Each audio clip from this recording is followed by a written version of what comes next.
There we go. The most disrespected program in the Big Ten. So we could take this a couple different ways here, Ken. We could take this just for like this season. We could say like the most disrespected program overall in the history, whatever direction you want to take it. I kind of took it this year, just like who's being disrespected right now, kind of in the power rankings and the odds, stuff like that. So my thought process was we'll let you do one, I'll do one, and we'll just kind of keep going until we run out there. How's that sound? That sounds fun for me. All right, go ahead. So I actually did that the same thing that you were thinking. I was kind of going off of this year. And, you know, the best way for me to do it, because there's a lot of people that put out power rankings and say like this is the best team or these are the best teams and this is how it's ranked right now. So I feel like the only fair way to do it is kind of look at what the odds are for each team to win the Big Mm-hmm. Ten, like as of right now.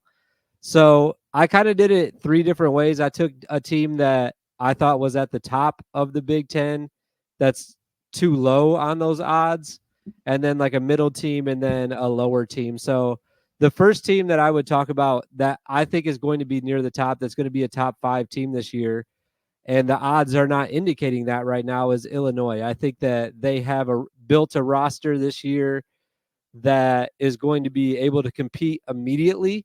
I think that Brad Underwood is a good enough coach. I don't think he's the best coach when it comes to basketball. I think he's a fantastic recruiter, and I think he does a good job running his program. But I think he's good enough at coaching basketball that he's going to have his team near the top. And if you look at the odds right now, they're plus 1,000 still. I know we're not talking about betting primarily, but that's pretty low for a team that I think could potentially win the entire conference this year. I put them right up in the category with UCLA, Purdue, and Indiana. And all of those teams, as far as odds and even in people's power rankings, get a lot of respect for this upcoming year. Rightfully so, they should. But Illinois, I have right there in that top 4 mix, and they're not getting that same respect. So I would say that for this upcoming season, the top team that you have to mention is Illinois. Yeah, I actually had Illinois on my list as well. I just feel like because of the transfers this year, they're getting a little disrespected. When I look at some of the power rankings by Isaac Trotter and some of the other kind of Big Ten beat writers and stuff out there. Not so much like the smaller ones, not to disrespect them, but when you think of disrespected, you kind of think of the largest national people writing about them. And so, yeah, I thought of Illinois as well. I saw them all the way down at 12th on one list. I was like, that is just way too low for Illinois. I know they're bringing in a lot of transfers, but they went out and got some other players out of Europe as well, and I think that that's going to be beneficial for them. Ty Rogers is coming back. It's not like you can't say nobody is there from last year. Now, granted, Ty Rogers was not the largest contributor last year. However, he is going to help with that culture that Brad Underwood was able to establish much better. I think 2 years ago the culture was lacking. I don't think anybody can argue that. You literally had Matthew, what's his last name? Was it Barry Perry something? The dude that drank all the monsters. Like that was just not a great culture going on over there. But I mean, credit to Brad Underwood, he corrected it last year, and that's one of the reasons why they got to the Elite Eight. And honestly, they were probably a Final Four team. They just ran into the best team in college basketball last year. Yeah, and when you look at transfer success, at least what's happened so far, like in the last couple of years, you want to look at who's going to have the ball in their hand the most. And I think that for Illinois to go get a guy like Kylan Boswell and someone that has experience, the experience that he has, um, I think that that's going to bode really well for them. It's not like that guy's just coming in and he has no clue what's going on. I think that he'll be able to immediately make a change. Not, and he doesn't even really have to make a change for Illinois' culture. I mean, they went to the Elite Eight last year, so it's not like he's got to go fix their program or anything. He's just got to be a guy that can control the pace of the game and get the ball to the right people's hands at the right time. And I think that he will be able to do that. So, you know, and again, it just goes back to what I just said at the beginning of this whole statement. transfer success, especially with guards, is very important, and I think that getting Kylan is a big deal for them, a bigger deal than people are making it. Yeah, no, for sure. I think Kylan was a great pickup for Brad and the rest of that team in the transfer portal. Dylan is here. He says, "I miss bro casual." I don't think Kent would wear that dress up again if I paid him to. I came up here to record, and actually, all the stuff was still right here, and I was like, "Oh man, I didn't even take care of that last night." Dylan was DMing in the Xbox Dynasty message thing that we have, and saying that he liked bro casual better because I was talking junk to him about not winning this Uh, week. yeah, he would Even though like I bro don't know if he casual. won or not, I wasn't really paying attention. I was just talking junk. And Philip says Kent is going to say Northwestern is being disrespected because of Collins and Brooks. Well, I actually was going to say Collins next for me with Northwestern. I was like, I'm gonna actually wait to say this and give Kent the chance. But seriously, like Northwestern to me is being disrespected this year. I think they bring back more than people are giving them credit for. They bring back Martinelli and Nicholson, Ty Berry coming Yeah, back from his Barry's injury. huge. Brooks Barnheiser, obviously, like yeah, they're not bringing back Boo Booey, so that sucks. But at the end of the day, like they still have some really nice pieces there. I do question who is going to be kind of that alpha of the team that's gonna come in at the last minute and make the plays. I think Ty Berry has it in him, but we'll have to see. But I mean, where been seeing Northwestern, I've been seeing Northwestern down at like 16, 17 in some power rankings. I'm like, guys, they are not going to be that bad. Like Nebraska, USC, and Washington exist. Like Yeah.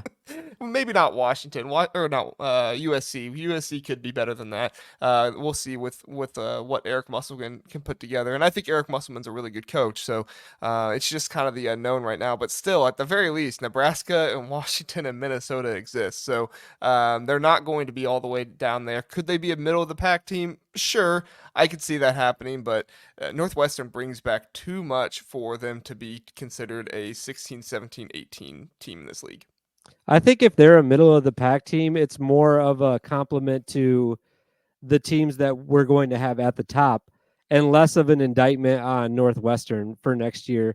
And the only reason I didn't bring them up first is because when I looked at the notes today, I more took it as a team for just this year.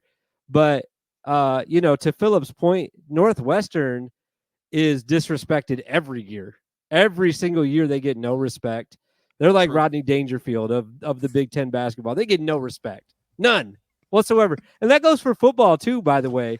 Like that they're I know we're not talking about football. It's on my mind, but their whole school just gets no respect is kind of my point. Like no matter what sport it is, I just feel like when someone sees Northwestern on the schedule, they're like, "Oh, that's a win." And then they actually got to go play the game and they're like, "Wait a minute, they got some dudes. They got some dudes on this team." And I think that next year, you're right, man. You made the exact same point I was going to make is that they don't have that go-to guy at the end of games right now. I don't know if Ty Berry is it. He might be. He might have to be. It might be Brooks actually.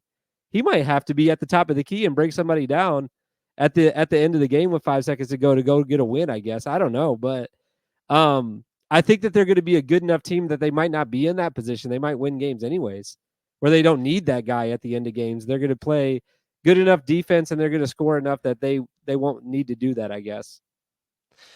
I mean, I don't know. The Big Ten is so evenly matched. I feel like you have to have that guy at the end of the games. I Yeah. just don't think you have Boo Booey. Like I think you have Ty Berry, and I think Ty Berry can turn into that guy, and I think Burke Barnsizer can be that guy for you at times too. It's just you just don't have Boo Booey. I mean, one of the best players in all of the program's Martinelli might be history. that guy, honestly. Could be Martinelli. Like It he could be. actually does have a little bit of that dog in him where he's like, I can go get you a bucket right now. Like he has that no fear type mentality. I think sometimes you saw that a little bit in like the opening round of the NCAA tournament last year, where he was just like, I'm going to be that guy right now. He had a great first half that game He did.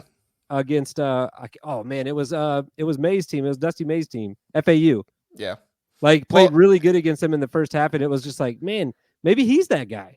and that's what I was gonna say. Like everybody is picking them to be over, or Michigan to be over them, and it's like Chris Collins just beat Dusty May, and Dusty May had a like by all the numbers, he had a more talented team than what Chris Collins had at Northwestern. So Collins wins that one. Collins brings back he brings back. I don't think Martinelli started last year, right? He brings back three of the five starters. So, granted, like I said, you don't bring back Boo Booey, but still, you bring back a good amount of guys here. And Dusty May is off to Michigan, where he is bringing in Vlad and Danny Wolf and Roddy Gale and Trey Donaldson, right? I mean, some of those guys, those are really good pieces, but do we think those guys are going to click and be together right away? Maybe. We'll see, but I don't know. I don't think that some teams should be picked over Northwestern as consistently as they are. And maybe they will finish better than Northwestern, but as of right now, I have more question marks about some other teams than Yeah, Northwestern. I totally agree with that. Who's the second, third team? I have a couple more teams that I guess I could mention. I'll do this so you don't have to. I feel like Ohio State's not getting a ton of respect for next year. And I think that, you know this better than anyone, so you can probably speak on the transfers a little bit more by name than I can. But I know that they brought a big guy. What was the big guy that they brought in that like is supposed to be their man this Aaron year? Bradshaw is the Okay, so we have 7-1 dude. Bradshaw. Yeah. And I love Bruce Thornton. I think he's going to be great next year. I think he's going to be potentially player of the year type guy next year. Now I know everyone's just like, it's Braden Smith. Like he's going to be the guy. He's going to have to be the guy for Purdue, and maybe he will be. That's great. That's great for Purdue. But Bruce Thornton's not going to go down without a fight. He's going to have to carry Ohio State a little bit, and he can. He can. He's that talented. So I'm excited to see him play. And I don't think anyone's talking about Ohio State. A team that they're kind of like, okay, new-ish coach. I guess he coached a little bit last year. Does Diebler really have enough, whatever it is, to carry a program through an entire season? We'll find out next year. But what if he does? What if he actually is a good coach and that Purdue game wasn't a fluke and Bruce Thornton really is that guy and Bradshaw is really a beast down low? Ohio State's going to be good next year, and no one's talking about them. So are they getting disrespected? Not really. No one's saying anything bad about them, but also no one's really mentioning them in those top 5 conversations either, though.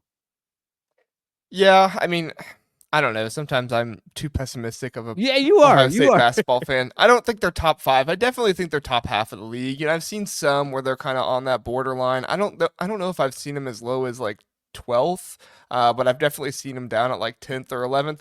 I think they're going to be a top half of the league team. I do think that um, uh, Diebler is getting a little bit of disrespect just because he's like a new coach. But I mean, he literally went out there and beat Matt Painter and Tom Izzo last year and took Brad Underwood to the end of the game.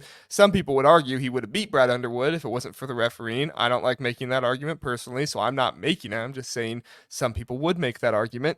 But at the end of the day, like he was in almost every single game he was in or that he played in, coached in. Sorry, I'm getting all mixed up.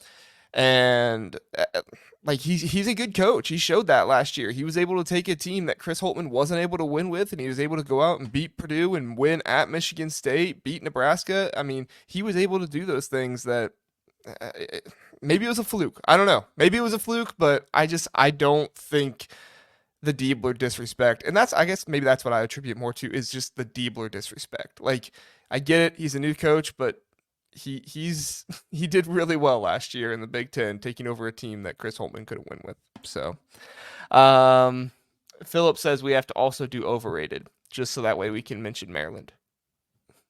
I Is that didn't realize I acceptable? was on mute. I was just saying about Diebler too. Like he got put in a very tough position. He did fine. Yeah. But what did Philip say here? Got to do overrated as well, just to get the fact that Willard sucks. Yeah, I feel like if we don't go an episode without saying that Kevin Willard sucks, then we're not doing our job. Oh, this is not a Big Ten basketball podcast if you don't mention that Kevin Willard sucks at least once every episode. And that's the thing. Like, if we have a Maryland fan in here, they'd be like, "Yeah, we agree." Yeah, for sure, they would be right on board. They'd be like, Other "Yeah, than he getting does Derek suck." Queen, they're like, "Yeah, he sucks." Yeah. Jeff Parks says, I think I saw on Sleepers that Terrence Ogilvy put a Big Ten power rating out and he put Northwestern at 18. I saw that as That's well. crazy. I think he also picked Michigan State to win. Like, Oh, I did see that tweet too, and that's the only you saying that is where I stopped reading it. Yeah. Actually, he had Michigan State winning, and I was like, yeah, this isn't worth winning Yeah. or So if we're reading. gonna mention overrated programs, I'd put Michigan State in there because they're not winning the Big Ten this year. No, And I know I get called a hater for Michigan State all the time, but like, show me how they're going to win the Big Ten this year. Like, what are they going to do in order to win it? They have Jeremy Pierce Jr. and Xavier Booker, which I think will be a nice duo. We'll touch on that later, but I don't see the other players around them they're going to have. Frankie Fiddler should be nice, but I don't think he's going to be the star player that is going to like. Jaden Akins. Jaden Akins is going to be nice, but is he going to be the star player that contends for Big Ten Player of the Year? Like, they don't have Tyson Walker. Like, I think you need somebody like Tyson Walker if you're going to win the Big Ten. Could they I be think top that five? Sure, but I don't see them winning the Big Ten. I think Michigan State fans would push back and say, like, we don't have to have a guy that's going to be in the Player of the Year contention to still win the conference. I think that's what they would respond to you by saying. If you have a big man that can consistently play, sure. If Xavier Booker turns into that, sure. But Xavier Booker did not play enough last year for me to have confidence that he's going to turn into a star big man in the league. That's just me. That's fair. That's just me. All right, let's hit a commercial break really fast.